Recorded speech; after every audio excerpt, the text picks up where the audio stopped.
what are the other ideas for parents about how to teach time management skills as a game? Because I know Okay. you talk about that a lot. So all of these things are a little, I think, game-like. I think even having clocks are a little game-like. I think billboarding is game-like. I think using music, this is really, really fun. Like, I think I think music's good if you have a younger student. I don't know, but like I know in my house, this is going back 1,000 years. I have a child who has ADHD and executive functioning challenges. What got him moving in the morning was music. My household is a music household. My husband's in the music business. Now my son is. But we would turn on music and I would be like, okay, the song, once the song is over, you need to be in, you need to be Mm, at the next thing. And what would happen is they would equate the length of the music to a task they were doing, which is yeah. incredibly game-like.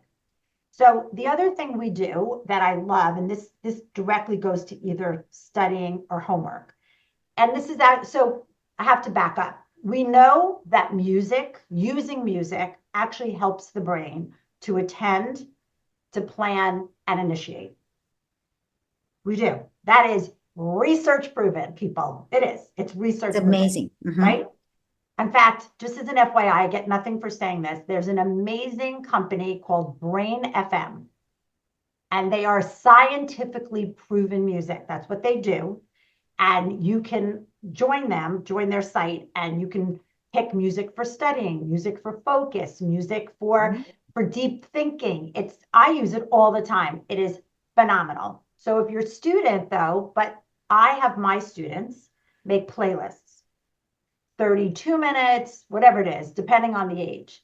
And what I have them do is when they're sitting down to do homework or studying, they put that playlist on. Now, originally, what we were doing with those playlists, we're using them to help students start, engage, get activated. But what we found is the playlists act as timekeepers.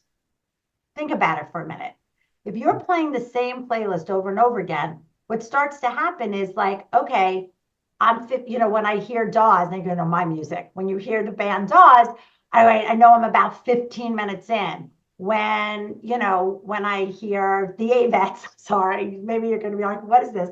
I live in a music house. When I hear the Avets, I know I'm at, the tail end. I know I'm at the 30-minute mark.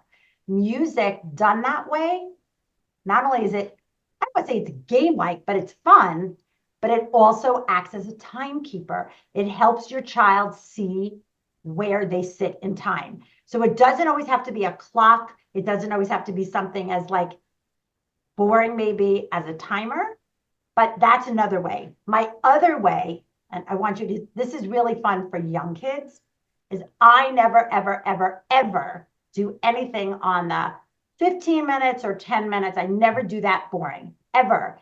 If I'm setting a timer, it's for 17 minutes. It's for 33 minutes. Why? Because it's novel. It's engaging. It makes the brain go, that's a little funny, but that's it. Why is it? But when something is novel, it's interesting, it's not boring, and it gives our brains that little bit of a dopamine hit. Trust me, try that at home. Your kid's going to go 17 minutes? Or even if you're saying, hey, what time do you want to start homework? Do something like 4:17 or 4:32. I don't know who wrote the rule that it had to be 4 or 4:30. I don't, but there Yeah. is no rule. So try all those things because they are a little game-like. And when something's game-like, we pay attention.